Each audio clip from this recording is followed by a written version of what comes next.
Hello, everybody, and welcome to another edition of the Knicks Film School pregame show. My name is Andrew Claudio, a.k.a. GMAC, and it is time to preview yet another Knicks matchup, this time a Friday night Knicks matchup against the Oklahoma City Thunder. And let's just be honest, folks, the Knicks are rolling at the moment. Over their last 23 games, they are 19-4. They've won 9 straight games, own the NBA's 4th best net rating. Very few teams could say that they've been better than the New York Knicks since November 14th, when this 19-4 stretch started. One of those teams that can say they've been better over this stretch is the Oklahoma City Thunder, who during that stretch are 16-4, on the season are 27-5, own the NBA's best net rating, and they have Isaiah Hartenstein. But that may have been a blessing in disguise, because Karl-Anthony Towns is awesome. And joining me to break down this pivotal matchup, and let's just call it what it is, potential finals preview on Friday night, from the Down to Dunk podcast and the Athletic NBA show, the other Andrew. It's another Andrew pod, ladies and gentlemen, Mr. Andrew Schlecht. Andrew, welcome back to the Knicks Film School podcast, sir. Thanks for having me back. It's great to have another Andrew pod.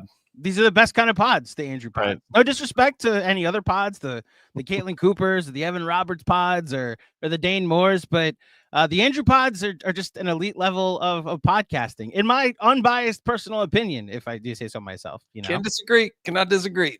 Yep. You know what? You can't disagree about either. Anything I said about your basketball team, because those are just facts at the top of the pod. Even in my wildest of projections for how good the Thunder would be, 27-5, while missing Hartenstein for part of it, while missing Chet for part of it, and Shea's the front runner right now for MVP. This is gone as good as it possibly could be, outside of like a hiccup in the in-season tournament, which we're still, as an NBA community, collectively figuring out if it matters or not. I mean, you tell me the vibes in OKC, and like specifically where I want to go with this. Has it ever, outside of like making the finals, like been going this well for the Oklahoma City Thunder? I don't think so, because you also lean back on the fact that, yes, they're playing this well. They have the number 1 net rating in the NBA. You have an MVP candidate in Shai Gilgeous-Alexander, but the second best player isn't even playing right now in Chet Holmgren. And that to me is probably why it has never gone this well in the past. You know, if there was a season where Russell Westbrook was out with that knee injury after Patrick Beverley took him out in the playoffs, and the team just wasn't that good. You know, and he was the team's second best player. And now the team's second best player is out, and you wouldn't know it. You watch them night to night, you just wouldn't know it. Like they have a very complete roster. They have a lot of great depth, and like the defense is just like where it all starts. And they are an insane defensive team. Recently watched the game against the Timberwolves. I got to be honest, since the game that the Knicks played against the Timberwolves, the night that Cat made his return to Minnesota, I've become not a Timberwolves fan, but they're now like my favorite League Pass team to watch, and not in the sense of like how we all used to watch the Warriors, or even sometimes when I tune into OKC. It's like a spin-off show of the Knicks. I need to see how they're making it work with Julius, and if Dante can get his season turned around. And watching that third quarter, where, I mean, obviously the Thunder went off and reversed a deficit into a big lead, but the defensive side of the ball that you're alluding to, how difficult it seems just to run a play against the Thunder, is pretty incredible. And in my request to take a temperature check of both sides of the equation with the Thunder, I want to ask about the team, and I want to ask about the fan base. So let's start with the team. Do you get this sense in your interactions that like this isn't necessarily a young team anymore, that they recognize like last year was the year that we were ahead of schedule? This is the as scheduled thing. Like we're meant to be here, and we have bigger goals to accomplish this season. For sure. And I think that all really starts with Shai. You know, Shai's 26. You know, he's not young like a lot of these guys are. He's like started to enter in his actual prime. And he had kind of stated that even last season, that he wants to win a championship. He wants to do anything he can to win a championship. One thing that he did say toward the beginning of the season was that he wants to put his teammates in better position throughout the regular season, so that when they get to the playoffs, that they are not going to be put in unfamiliar ways to score, essentially. Because if you look back at that Mavs series, it was just a ton of ISO ball from Shea. And the rest of the team didn't really know how to function around him. And so he's doing what he can to put J-Dub in spots, even Lou Dort in spots. When Chet was playing, he was wanting to put Chet in spots to score. And then everybody else just kind of function around them. And you can kind of see that playing out in different ways so far this season. So yes, they believe they should be here. They believe that they are one of the better teams in the NBA, and they do think that they're contenders. So yeah, they're pretty confident bunch. They're a pretty focused bunch, I would say. So then I have to put you on the spot a little bit. Now you're a Thunder. Actually, don't know what to call you, like a Thunder fan, content creator. You also have the journalist title with like your press pass and your job with the Athletic. Yeah, so I've got to put you on the spot here a little bit. Who's the NBA MVP at the moment? Here's the deal. I think that it's Shea. If we base it on like the way that we've done the MVP almost every year, I think it's Shea. I think that he's the best player on one of the best teams in the league. I think you look at what he's done at 31 points, 5.5 rebounds, 6 assists, and just like these 40-point, him continually getting 40 points over the last week or so, it's people started to notice him a bit. And I think that he should be the front runner. I think this team they're one of the best defenses in the last like 30 years. And you can even make the argument that they're the most disruptive defense of all time. And Shea is a big part of that. If you look, he's averaging 2 steals and a block per game with everything else that he's doing on the court. And so I think that he's also just the leader of this squad.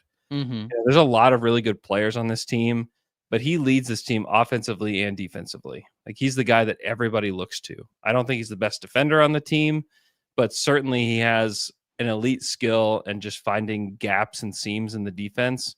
You have really good on-ball defense, from Lou Dort, Cason Wallace, Alex Caruso. You have Hartenstein, who's manning the middle, and Shea just knows how to play the gaps. J-Dub is also an excellent on-ball defender. And he gets a lot more shine. He got like a Depoy, like 5th place vote or something last year, just because people look at the stats and like, oh, those are pretty good. I'll vote for him. He's probably he's like the 5th best defender on the team, but he's elite at what he does in finding those gaps. So I think he should be. Jokic's stats are unbelievable. It just doesn't even make sense. It's like video game numbers. But he also has those numbers because he doesn't have a whole lot of help. And so, So to me, I'm like, I don't know that you can give it to a team that is underperforming what people had hoped they would do, but he's overperforming just because he doesn't have as much help. Like, I don't know. I don't even know where to draw that line. But to me, it's rare to give somebody who's like the 5th, 6th, 7th seed or whatever they're going to be the MVP when it's usually going to one of the guys that's toward the top. Well, so I don't want to spend too much time on the MVP because we're 30-something games in. So the conversation it's entirely too early to even have like we're at the so far point, like who's Absolutely. The MVP so far, who's an all-star so far, who's all NBA so far. It is ironic, in my opinion, to have this conversation with someone who watched Russell Westbrook win an MVP on a 6th seed.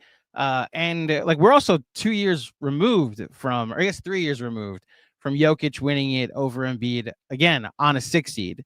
I think I also lean best player, best team, which is why Shea would warm my old school heart to an extent. I just, the way the NBA is today, and this honestly was the way it went a couple of years ago when it was Embiid or Jokic or Giannis or Jokic.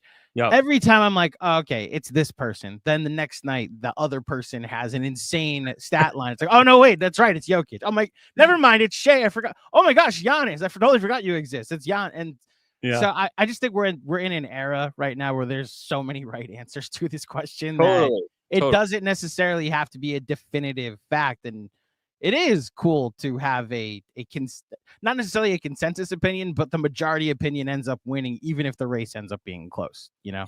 My hope is that they stop making the votes public, because I think then people would actually vote for who they want to vote for. Because I can't remember who told me this. Somebody told me the other day that they heard from a voter from last year that they said, well, this is my actual MVP, but this is who I voted for. So it should be the Oscars is what you're saying, that the whole thing should be anonymous. Okay. Yes. because then people will actually vote for who they feel conviction for.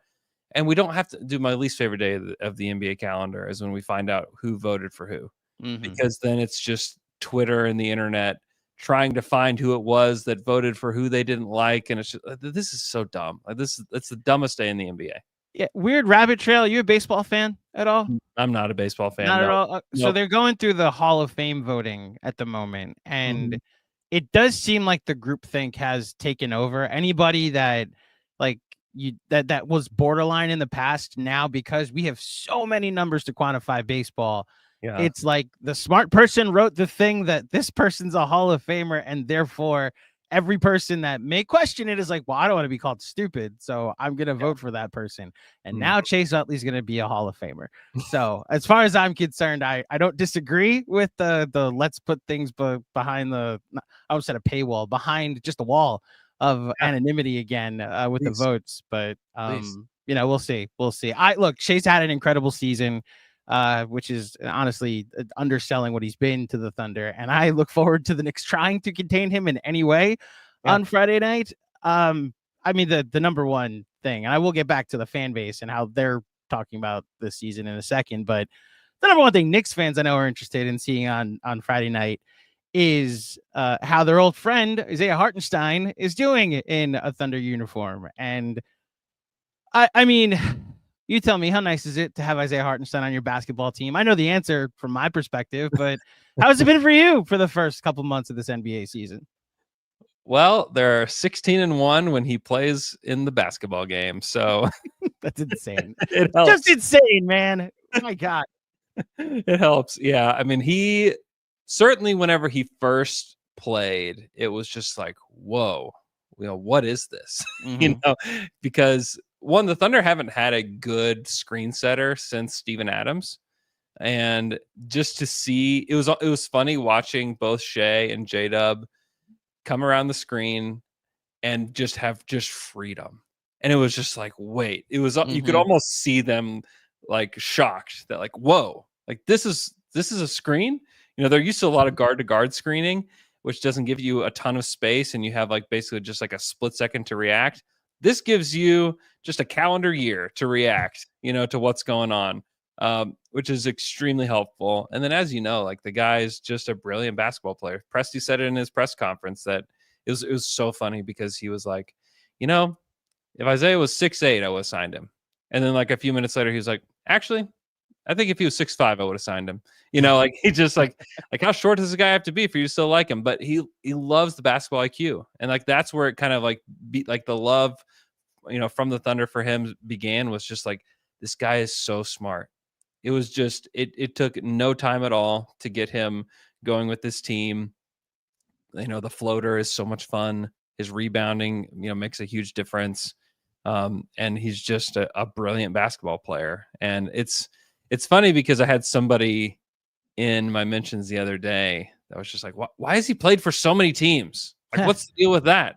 You know, it's a genuinely cool story because the guy has gotten so much better throughout his career. You know, from age 20 when he entered the league to age 26, he's just clearly a better player. He's been, since he's been in the lineup, he's been the Thunder's third best player. You know, and that's been without Chet. But when Chet comes back, to me, he's easily the fourth best player. And when he signed the deal, you know, it's not a small contract. You know, you wondered, okay, it's a 2+1 for the Thunder. What are they going to do? It's a team option, $28.5 million and 26, 27. Like through these 17 games, you're like, oh yeah, they're picking it up. That's what they're doing. Like that's what's going to happen. And they're looking for a way to extend him. Like that's what's going to happen because he's outrageously important to what they do. You think they'll extend him off this number? I don't know. It's a fair number for him. He's that good. Like I didn't think that was going to be the case. I thought, okay, this is just the cost of doing business because you just need to go get the guy. I think, to me, he's been a top 10-ish center in the NBA this year. And I had somebody who is smarter than me saying like he's in the company of like Jared Allen now. Like that's the kind of center that he is in the NBA. And he's gotten, you know, a really great chance to prove it here in Oklahoma City, he's been given a ton of minutes. He's played really well with these guys, and I can't even at this point. It's just hard to imagine what it's even going to look like with Chet in the lineup when they get to play together and they get to basically have 48 minutes of just ridiculous center play. Yeah. I look, you don't have to tell me how good Isaiah Hartenstein is. I spent most of last season dreading could a team actually poach him, and then a podcaster came on and told me that there's no chance he'd go to OKC. No way. Don't worry about it. And then who would do that? And then said the same thing the second time he was on during the summer. Who would be such an idiot? Who would mislead me like that? It definitely wouldn't be another Andrew, that's for sure. Isaiah Hartenstein is currently averaging 12.7 points, 12.4 rebounds, 3.8 assists this season, all career highs. This I think is the fully realized version of Isaiah Hartenstein, more specifically, because he was largely a backup for most of his career. And then last year, the Knicks kind of tapped into that when Mitchell Robinson got hurt, and then Jericho Sims got hurt, forcing Tibbs to be like, well, let me play my best center instead. And now here we go. Like Isaiah Hartenstein's going to end up making $100 million one day. Look, I in a corner of my heart, I am happy for him to be finding success in another, not necessarily in another place, but just success in general with how he won the fan base over last year. I guess more of a clarification, and I don't like Twitter drama or the quotes that get taken out of context, but he's said some things recently about how like it's different when you have guys that are willing to do more for the team. And I just, have you sensed any like hostility toward former teams or former teammates in his time, but that you've interacted with him? Or is it more just like, I'm just going to be extra complimentary of the situation I'm in now? Yeah, it never seemed like that. Okay. If anything, like the guy shouts so much praise about Tibbs. Okay. And Tibbs has helped him become the player that he is, and how, so I don't sense that at all. I just sense that he just really likes this team, and they're still like, we talk about them being like ready for this moment, but they're still a young team, and they largely behave like this like young, like almost college-ish team where it's like, we're all together, this is great, like the fame and the money and all of that has not become like the main thing going on with this team. They're very cohesive, and some of that is the way they were put together. Some of that is the program that Mark and Sam have put together, which has been great. But some of it is their age, like the age of these guys. J-Dub and Chet aren't on max contracts yet. They will be shortly, and like we all know, like money and they call them the silent forces of the NBA change things about teams. And that really hasn't happened yet. And so it probably is more fun to be on a team like that. Yeah. Well, this game, I mean, there's not as much intrigue. I shouldn't say not as much intrigue, because obviously this is Knicks Thunder. These are two teams that are currently streaking. I know the Thunder also played at night, so when people are listening to this, just letting you know, if you're listening to this Friday morning, we don't know if their winning streak is 13 or losing streak is 1, depending on what they do against the Clippers tonight. Next Friday will be fascinating when they go to the Garden and we see what his reception is. Look, I'm not surprised at the OKC fan base, as much as we joked around that you got to go like block to block before you see a Thunder fan in OKC. I listen, those are your words, not mine. 5 people in the city and you get to high five all of them. I mean, you tell me the temperature of the fan base. Like, I've been told throughout this season that, I mean, when I tell you the nuclear holocaust that happens when the Knicks lose a game, like, oh my gosh, we traded our heart for this. I've been part of it, especially during the Mikal Bridges struggles earlier in the season. But expectations being the thief of joy, are Thunder fans able to enjoy 27-5, or is there a, like, we also want to win the title? Like last year we won 57 games. This year we want to win the title, I think for the most part they're able to enjoy it. The other night against the Timberwolves, that third quarter, the crowd was incredible. The team was incredible. Like, that was a very fun moment where I felt like everybody was able to just kind of be in the moment and enjoy it. I do sense that for the most part, fans enjoy that. Now there's always like the trade talks of like, oh, like this guy sucks or this guy's no good on our bench or whatever. And like, we should definitely go trade for Cam Johnson. We should go do this. We should go do that. And it's like that part annoys me a little bit because like you want to change this team that doesn't even have Chet yet. Like there is a big change coming at some point, but to me, it's just like they're 27-5. They have one of the best defenses ever. Like you want to change that team? Like it's just funny. It's just funny how like the transaction piece of it really never stops. Yeah. So I don't know if that's like a negative thing about the fan base or that's just the world that we live in 2024 or 2025. Oh my gosh. Yes, 2025.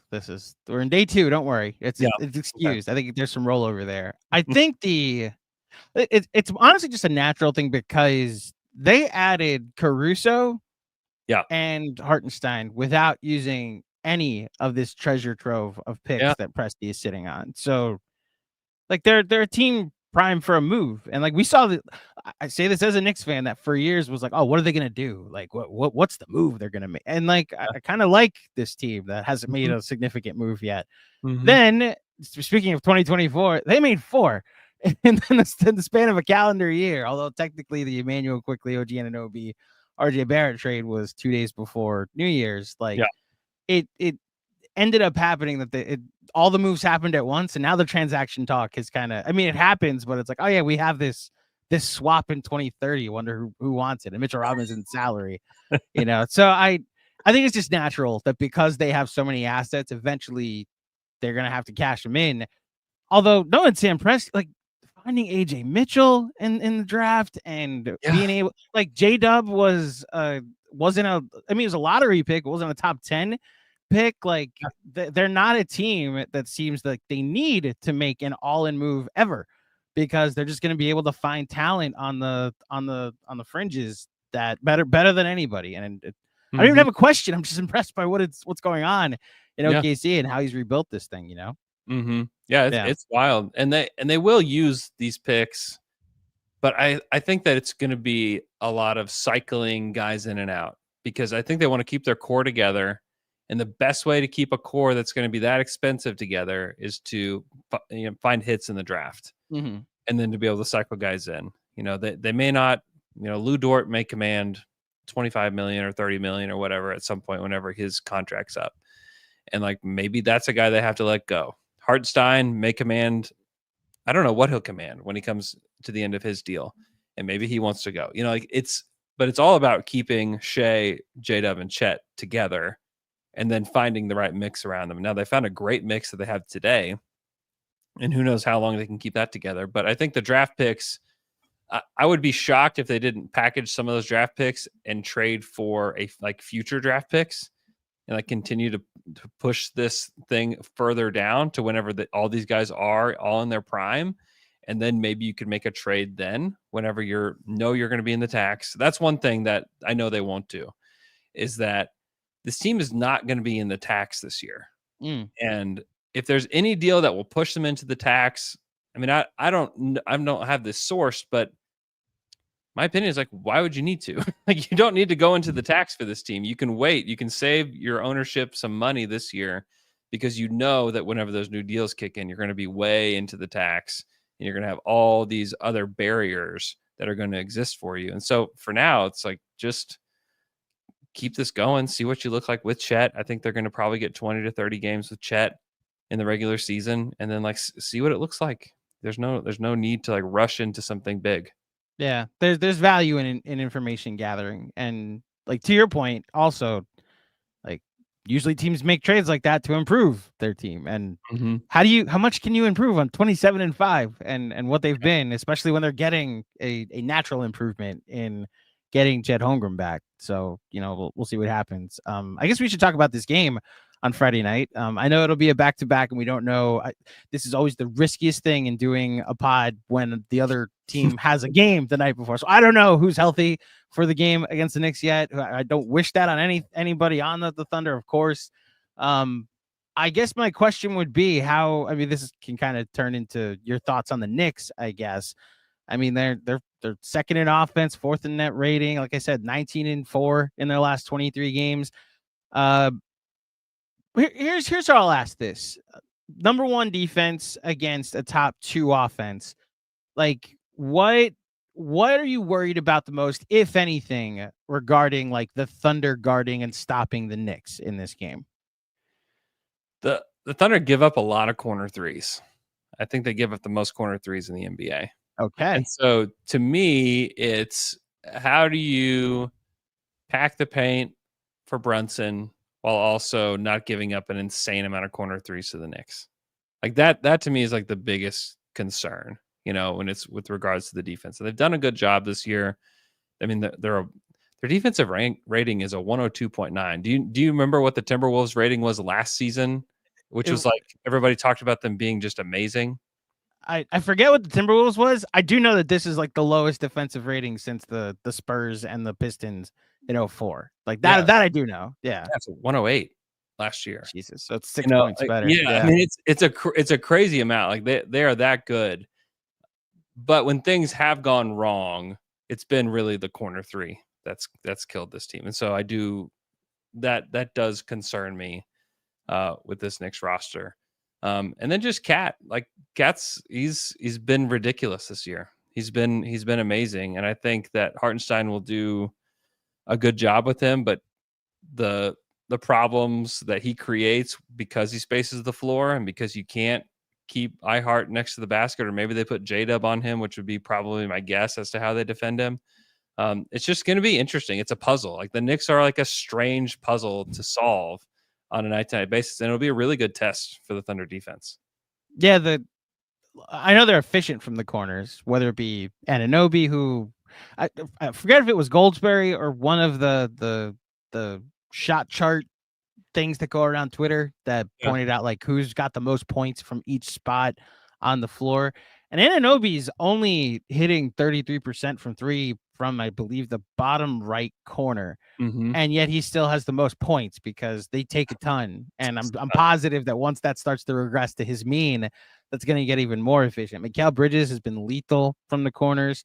I mean, they do look for that shot a ton. Even I'm not kidding around when I say this, Andrew. Precious Achua from the bottom left corner, or I guess top left corner.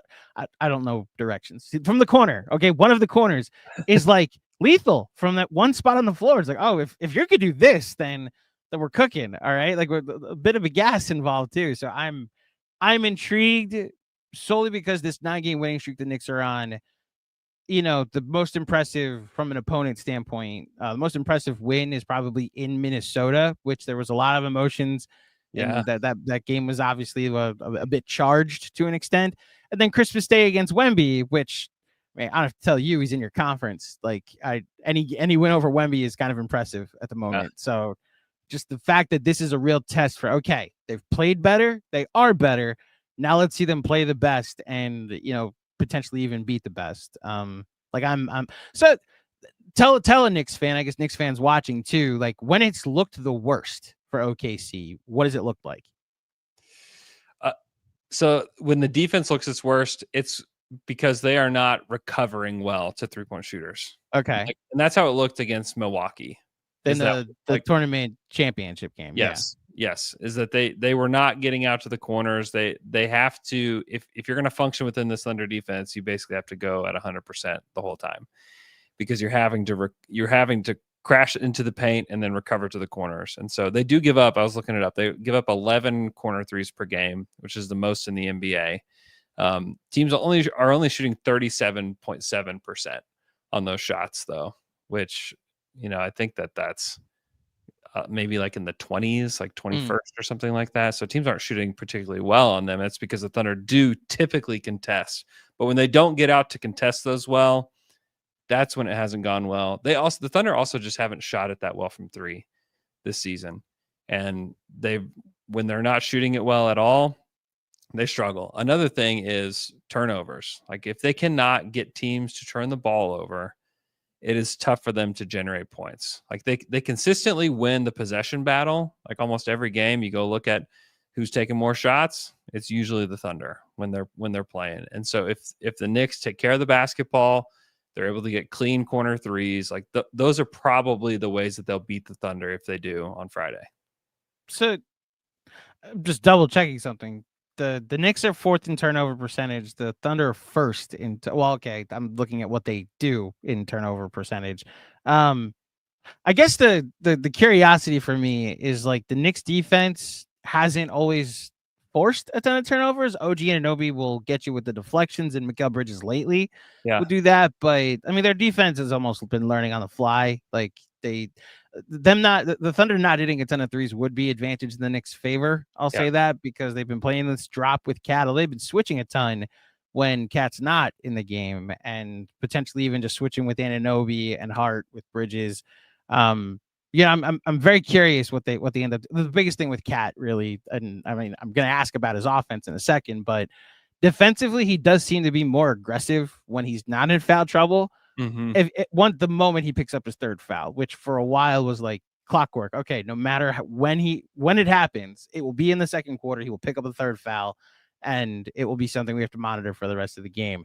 And it's just his hands are down the rest of the game. Like it's very much a free trip if you could get past that first line of defense to a floater or a layup. Although last night, under the radar, this 32 and 21 game he had, 32 points, 21 rebounds against the Jazz, 0 fouls in the game. I was like, no one said anything. It was like, guys, he didn't commit a single foul, and like wasn't bad on defense either. Had moments where he wasn't aggressive, but then there was a moment where he blocked the Markkanen shot, and like these are moments where you're like, oh, progress. No fouls for Karl-Anthony Towns. We'll take it.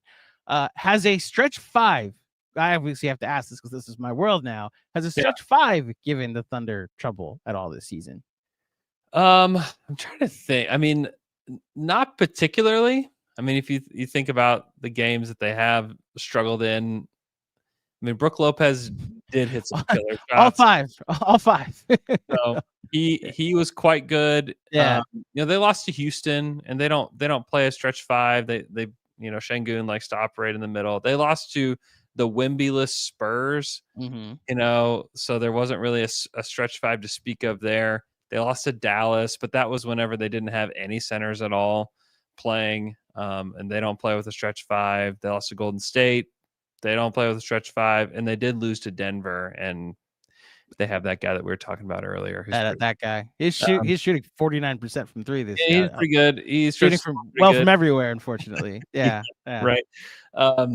So I don't think that it's necessarily like that is like the issue, because they do like to put J-Dub on those guys, and J-Dub likes to defend bigger players and often defends bigger players. He defended Randall the other night and made him look pretty foolish when he was just refusing to pass the basketball. So I don't think it's necessarily a stretch 5, but Cat's honestly, it's just like special players, give teams trouble, and Cat's a special player. And so if he gave them fits on Friday, like I would not be shocked by that at all. Do you foresee with saying J-Dub goes on some of the bigger guys? Do you think they'll start out with J-Dub on Cat and then Hartenstein, I guess, on Josh Hart and a bit of a roamer? Or do you think they'll go just straight up with Cat and Hartenstein as the matchup? My guess is that they'll start with Hartenstein. Okay. That would be my guess. And they'll switch it up. They'll switch up coverages, and they'll give other guys a shot. I think you'll see J-Dub get a shot. I think you'll even see Lou Dort get a shot on him. So they'll switch it up, but I'd be a little surprised if they right away tried to cross match that. Yeah. Look, styles make fights, and I am ready for the Knicks to play a high quality opponent. And I think every Knicks fan should use reason with this, because this is a team that's 27-5 or maybe 28-5 when the Knicks play them on Friday night. But it's a good test. It's a good January test. And best part about it, if you get the answers wrong on this test, there's a makeup test next Friday night at the Garden. So we'll get to see what happens. Do you have any like overarching Knicks thoughts or questions before we get to some questions from people watching live? They, like I said, for the 15th time on this pod, 19-4 in their last 23 games, sitting at 24-10 on the season. They've been so fun. I think they've been one of the more fun teams in the NBA to watch. Yeah, it's been fun watching Mikal Bridges become Mikal Bridges again. Yeah. Like I think that to me is like what's that been like? For you guys after it being so bad, and then just be like what happened, and all people wanted to talk about was the number of picks that the Knicks had traded to get this guy and how unprecedented it was, and now he looks really good. So I have to, and I'm partially speaking for me, but it's also like as a bit of a glance and a temperature check of the fan base, Yeah. specifically here in the Big Apple. Like I know the international fans that don't live here, that don't experience it this way. And I don't say this in a condescending way, I promise you. But we have too many sports teams here. Like there are so many fans of so many teams here. Football has not been fun this year. So that hasn't gone well. Hockey, both New York hockey teams are in last place. Baseball, one team defied expectations and got within a game, 2 games of the World Series, and then stole the other team's second best player to come play for them. They had a great year. And then the other one, who has the most unreal of expectations, like loses in the World Series and then loses said players, had a good offseason anyway. But I say all of that the Knicks were supposed to be like our stable ground to go to. Yeah. That's like, oh, last year we're this is fun, gritty team that's all heart, pun intended. And you appreciated the effort more than anything. They cashed in the effort chips for like the contender chips. Mm-hmm. And like the struggles that you go through, like I said, every loss was pandemonium. Like, oh my gosh, what did we do? Like the good thing that I was excited about, that at a very high floor now has a lower floor, if not a higher ceiling. And a lot of that translated to Mikal Bridges, like you said, figuring it out, this thing with his shot, having a hitch in it. And then eventually he just naturally figured it out, because that's what he's been like. He regressed to what he's been his entire NBA career. So I'll say for me personally, it's been a reminder that like 20 games is not a 5-year sample or even like an 82 game sample. And I think a lot of Knicks fans are like, oh, what were we worried about? Like, we've been through this. Like, teams take 2 months to get to know each other. January is usually the month where the Knicks take off anyway. And December was fun. This January is interesting because the competition gets better. But so Monday they play Orlando.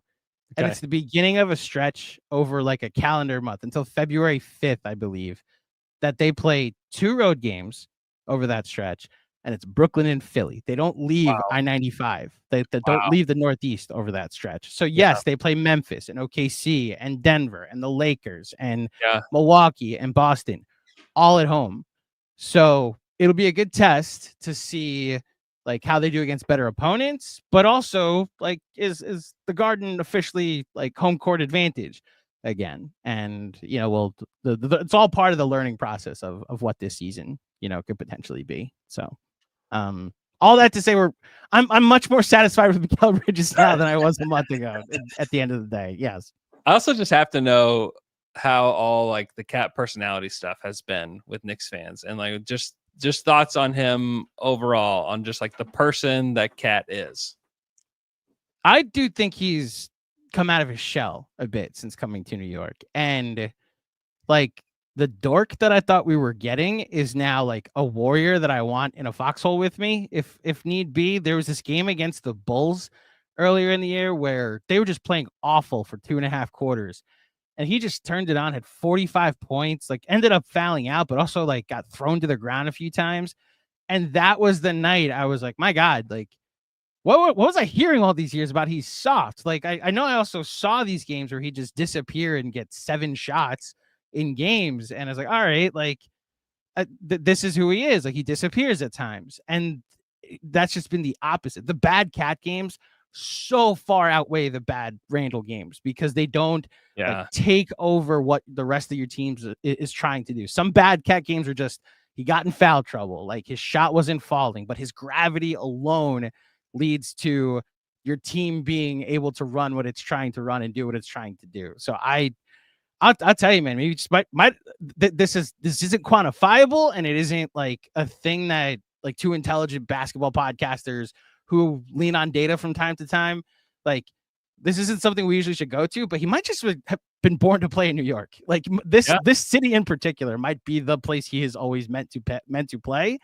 And yeah, he's been amazing since he's been here. I'm addicted to Stretch 5 and I never want to go back personally. Yeah, he's been good. Also, how much time do you think you and or the Knicks fan base spends on the Timberwolves Reddit page? Since the game against the Timberwolves, too much. entirely too much. It was like this weird thing, and I was cross referencing it with some people at Knicks Film School. Like after that night, their algorithm my algorithm just showed up with like all of Timberwolves Twitter. Yeah. And it's like the worst possible things you could say about Julius, the best possible things you could say about Cat. And it's like, oh no, like they've reached this stage. Got it. Okay. So I mean, look, we'll see if they turn it around. They've got a hint of flexibility now that they made said trade. We'll see what they do. Sure. All right, we got people watching live. We got some questions. And then we'll get you out of here, Andrew. Thank you again, Andrew Schlecht, for your time today. To give Down to Dunk and Andrew Schlecht to follow, his @ is in the description of other Andrew's name on the screen right there. We start with Kevin Danishevsky. Thank you for the super chat, Kevin. Y'all, he made sure to use your lingo. Yeah. Y'all in OKC are in by far the best position in the NBA. So what are the obstacles that you are most worried about getting in the way of a future chip? I mean, number one is obviously injuries to Chet are like the biggest thing standing in their way as of today. And then age, I think still, yes, they're a title contender. All the numbers say that, but they would still be, if they ended up winning the thing, I think they'd be like the youngest team to ever do it. And so like there's still some of those things that are in the way for them. So that to me would be the major obstacles. And also it's just funny. I was talking to somebody the other day and just about the Thunder actually winning a championship and like what that would actually feel like, because they've gotten close and they've had these incredible teams and they still have never done it. And just like there's part of, I think, the fan base that just thinks like, okay, in what sick way are we going to lose this time? And so I honestly think like the only barriers is probably injury at this point, because I do think they have best player and championship team in Shea. I think that they have the wing in the center, locked down. And then I think they have a ton of good role players. I think that Dort is one of the best 3-and-D guys in the NBA. I think Cason Wallace is emerging as like one of the better perimeter defenders and a pretty good offensive player himself. Isaiah Joe needs to hit shots. I think that maybe the shooting is another barrier too. Overall, is that sometimes they can be a little shaky as a perimeter shooting team, but I think that they're good enough to win it all. But it'll be about injuries to me. Yeah, the Caitlin Cooper was here the last time the Knicks played the Pacers, and she said from hearing from Halliburton that he had actually a pretty memorable quote for me, even that we're far away from like the best team usually winning the title. Like over the last decade or so, it's like the healthiest team wins the title, and that was the story. Honest, even the Celtics, you could say, weren't the healthiest team because Porzingis got hurt last year. Yeah, so we'll see what, knocking on all the wood, which team gets the injury luck this season. Another one from Kevin. Do y'all, here we go. Do y'all see a star Giannis trade in OKC? Here it is, transaction talk. Yeah, no, I don't, because I do think like unless something goes horrifically wrong with Chet and it's just like he is not able to play anymore, then I could see them looking elsewhere to find that third guy. But as of now, like there's no reason to, because if let's say that they have the assets and they have the salary to go make a trade like that, but then this team, the clock starts immediately ticking. You're in the second apron. You've got to figure out all these things. And let's say it doesn't happen, or Giannis gets hurt like he has the past couple of years in the playoffs, and then what? So I think that they want to be dominant for a decade. They don't want to be dominant for the next 2 years. They want to be the team that sticks around for a decade. And so in order to do that, you kind of have to stick with the guys that you have. And they happen to have like a pretty good roster as is. So I do not think that like a Giannis or some big trade is incoming for them. It's well said. Makes a lot of sense. If history tells us anything, Giannis will be an Oklahoma City Thunder in an Oklahoma City Thunder uniform this offseason. That's right. Because you said it on our show, and that's just what happened. Never happen. Giannis will never play for the Thunder. Yep. We got it on the record officially. The clip is ready to go viral. From Busy. What's the one team that you guys are scared to face, and why is it the Knicks? Ooh, I think the Mavericks still scare the Thunder fan base the most. Really? Yeah, Hmm. I think that they played a ridiculous series last year. The PJ Washington of it all really frustrates the Thunder fan base. I think that's a team that I think that they're probably scared to play. The Celtics too. Like the Celtics are just they're a tough team. They're obviously been pressure tested in the playoffs. They won the whole thing. They're going to hit a ridiculous amount of threes, and it's hard to stop them. And so those are probably the two teams. I think the Knicks are probably in the top 5 of teams that they wouldn't want to play, certainly. But probably Boston and still the Mavericks, even though the Mavericks haven't had a great season so far. A lot of it has been due to injury, but I still think the Mavericks, there's something about that team that kind of has the Thunder's number. Am I reading this right? There's one West team, like it's the one team in the West, and then you probably go 2 or 3 teams out east. Yeah, probably so. I still think, I know the Nuggets just flamed out and looked awful at times, but I still think the Nuggets are a team that you should fear in the playoffs, and so they're probably a part of that mix. But yeah, I mean, I think Milwaukee, if they're healthy, I think the Knicks, I think the Celtics, like all those teams are scary. Cleveland, I'm curious to see what they look like come playoff time. Yeah. You know, obviously 29-4. There's been very few teams in the history of the NBA that have had as good a start as they've had. But I'm a little bit in like, okay, I think the Thunder are in the same boat, by the way. I think the Thunder and the Cavs are both in this. Okay, obviously great teams, but need to prove it in the playoffs. I think that they're both kind of in line there with Cleveland maybe even being a little bit behind the Thunder just because we haven't seen them have a ton of playoff success. Next up from Kevin Hyun. Give me the pronunciation in the comments, Kevin, if I got that wrong. Actually, I think you said it right. It's Kevin Huynh. Correct me in the comments if I got it wrong this time, Kevin. Hello, Andrews. My question is, are there any concerns about the offense when Shai sits? I know they have struggled at times to score when he does. Definitely. I think that has been an issue, and you've seen it where Shai, like he had to score 40 the other night, against the Wolves, and did it with ease and wasn't really forcing it, but they need his scoring. And so, yeah, they've struggled. If you look at like the on-offs on cleaning the glass, J-Dub is toward the bottom of that. And that's because they stagger those two a lot. And the lineups have been hit or miss whenever Shai sits. And so, yeah, that is certainly been an issue, for the Thunder offense. So yeah, it's a concern. It's something that I think can get straightened out whenever Chet comes back, but certainly a problem and still something that they're developing and hoping that will shape up by playoff time.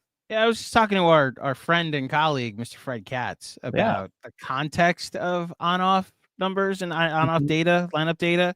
And like last year, if you go look at the on-off data for the Celtics, Tatum and Brown had like awful years. Like they were minus whatever, but they were overall like plus 7-8 when they were on the floor. It's just when you take them off, they were plus 16-17 because their backups were also blitzing teams. And like we had a similar thing with Josh Hart this year, where the Knicks were like technically minus 6.5 at one point with him off the floor. And it was like, because they're plus 16 when he's off and plus 8 when he's on. Like they're still doing well when he's on the floor. It's just the context is missing. So look, I just did the same thing for Knicks fans that are curious. They are dead even, 0.0 net rating when Shai is off the floor, which means they're plus 16 when he's on, which leads to what J-Dub's on off ends up being. Yeah, on the he's minus 15. Yeah, so that's the story, and it's J-Dub's having a great year, and he's getting all-star votes. And I don't know that he'll actually make the team, but he's certainly a fringe all-star type of player. But it's tough. I mean, that's why Shai is an MVP candidate. They're just much better when he's on the court. I'll say this: I'd be shocked if he isn't an all-star, and if he isn't, then Shai is absolutely the MVP. Or I guess Jokic would have the same case that both teams have their success without being having a second all-star on their team. Yeah, true. Yeah. Yeah. All right. Two more. One from JG. Question: are the OKC fans as excited for this matchup as Knicks fans are? You could be honest if you want to be. Yeah, it's funny because the stretch that the Thunder are in now is probably the toughest one of the season for them. And that, well, one, the good thing is that they're at home, and so they're going to be at home for a minute. But they have this stretch that I think Thunder fans have been kind of fearing for a little bit of just like what's going to happen. So they have the Clippers tonight, the Knicks on Friday, they have Boston Sunday, they have Cleveland Wednesday, then they have the Knicks again on Friday. Like that's about as tough as it gets. And so I think that Thunder fans are excited for like this entire stretch to see what the team looks like afterwards. They're going to lose some games in this stretch. I don't expect that they're going to win all of these. So I do think that there will be some excitement for sure. I think that they might be a little bit more excited to see, like, measuring stick wise, what they look like against Boston on Sunday, though. Even Cleveland on Wednesday, with it being in Cleveland, those teams might have a combined like 10 losses going into that game. Yeah. And it's funny because they do play the Knicks twice, but they play Cleveland twice. They play them on January 8th and then on the 16th. And that's a back-to-back with Dallas the next night too, looking at the schedule. So almost the inverse of what the Knicks schedule is, where the opponents get tougher, but the Knicks are at home for the month of January. Yeah. The Thunder have some road games and even some home and homes with both Cleveland, and they play Dallas home and home. Mm-hmm. You get to learn about your team on both settings, both on the road and at home over the next month or so. Yeah, for sure. Like once they get to February, you'll have a very good idea. I think honestly, if Shea's going to win the MVP, it's in this month. Yeah.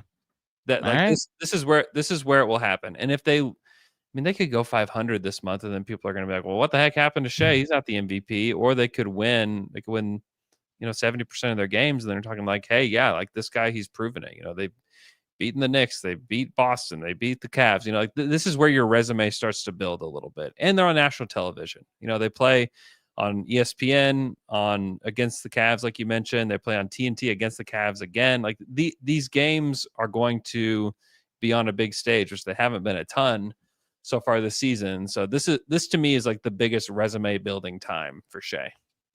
How personal do Thunder fans take that, the national TV thing, like not playing on Christmas? Like how personal do Thunder fans take that? Oh, very personal. Okay. Very personal, because it's like this whole like chip on our shoulder. It's a very Oklahoma City thing, because like we have this chip on our shoulder. We don't think that we're as bad as everybody thinks we are, kind of thing. And we don't think that we get what we deserve ever, And so, yeah, it's all personal. It's a chip on our shoulder. The fact that the Thunder didn't play on Christmas Day was an insult to the organization and to the city. The fact that they didn't play on opening night was an insult to the organization and to the city. So, yeah, we take it all personally, every single bit of it. I wish I could relate. The Knicks have played a record 57 times on Christmas Day. I've literally only ever in my life watching the NBA seen one Christmas where the Knicks didn't play. Like they were on pace for 60 losses, and it's like, all right, Knicks Thunder at noon,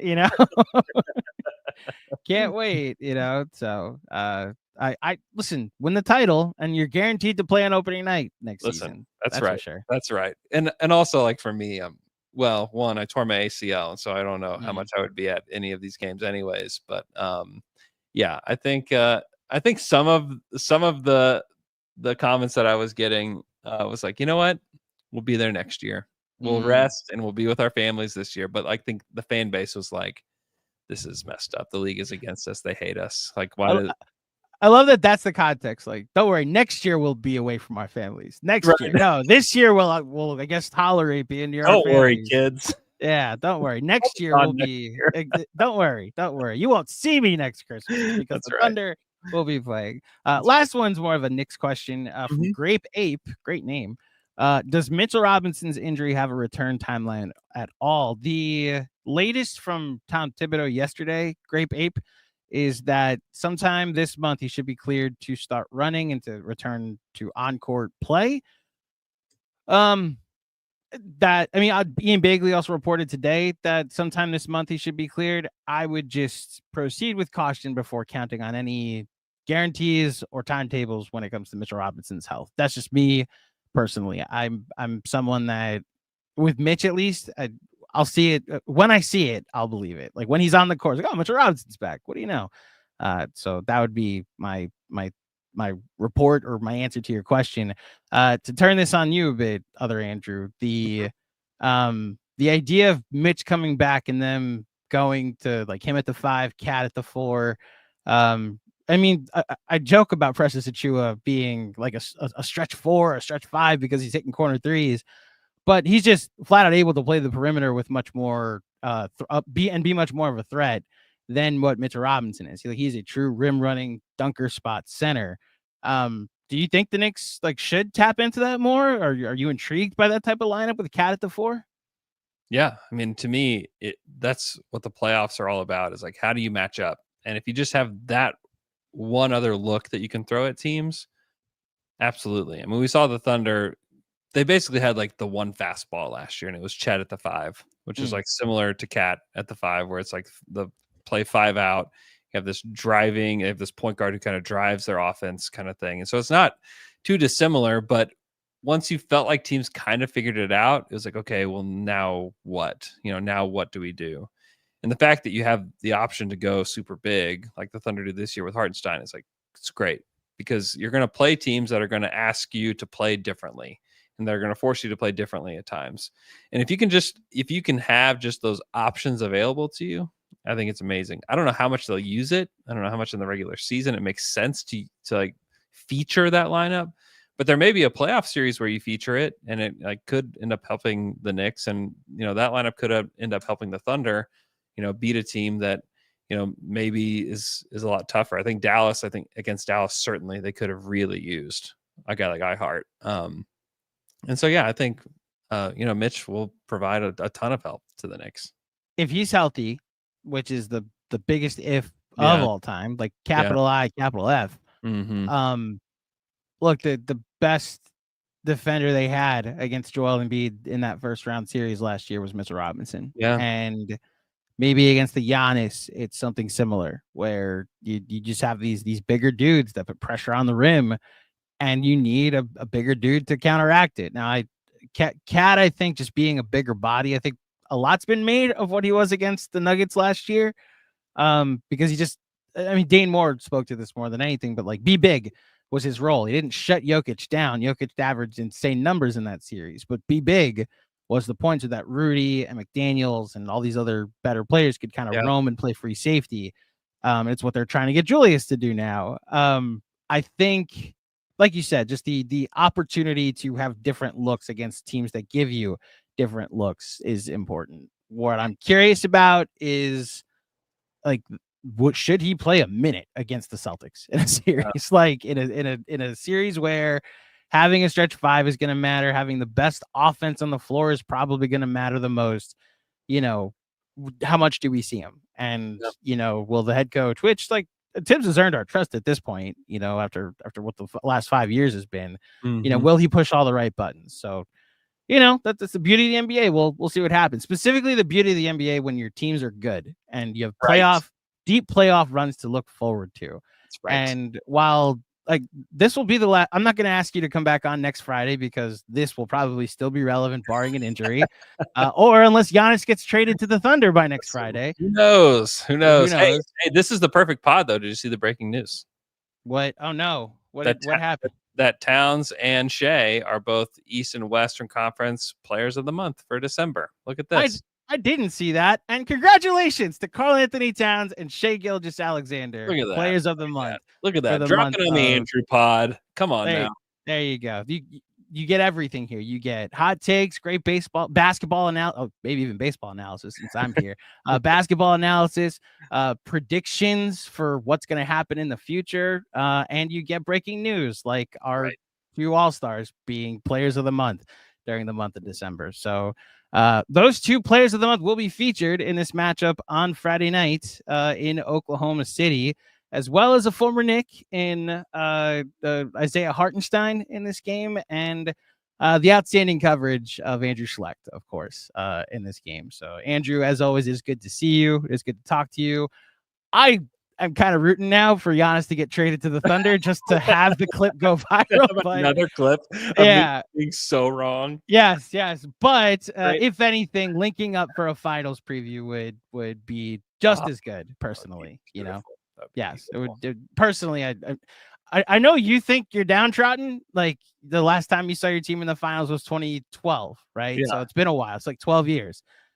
1999. I'll just the last time the Knicks made the finals, the year started with a 19. So I just it would be two teams looking to win their first finals ever, and then first finals in a while. Actually, do Thunder fans claim the Sonics titles? No. Had to ask. Part of the chip on our shoulder, like, nope, we won it for ourselves. I think that Thunder fans will be very excited when Seattle gets a team and they get to take the history away with them, because we don't even talk about it. Also, honestly, I'm just personally pumped to get our own Basketball Reference page and for it to not be polluted with Seattle stats. Ooh, that talk about taking it personally. That sounds like a direct request. Please, it is. Reference. Yes. It is absolutely. Yeah, I don't have that problem. Again, Knicks, one of the first teams ever, played the first basketball game ever. So these very first world Knicks problems that I don't have to deal with. Andrew, before you get out of here, please let the fine folks at home know where they can find you and all the work that you do.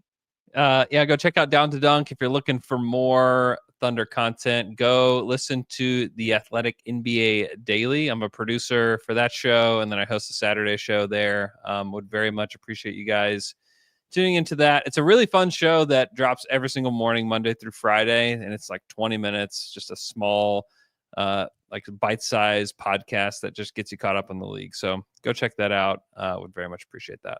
Yes, sir. Thank you, Andrew, as always, for being the other half of the Andrew Pod. It's always great to see you. Happy New Year to you and yours. And thank you to everybody that tuned in for this edition of the Knicks Film School pregame show. If you dug it, please head over to iTunes, drop a 5-star rating and a review. If you're watching, please like this video. Remember to subscribe. I'll be back in the future, still nailing down a guest for Saturday, potentially against the Bulls. If not Saturday, I'll be back on Monday to preview the Knicks matchup against the Orlando Magic. Again, the fourth time they'll play the Magic in the span of 4 months. But until next time, thank you for listening. Thank you for watching. Enjoy the game on Friday, and I will speak with you soon. Peace. Boom.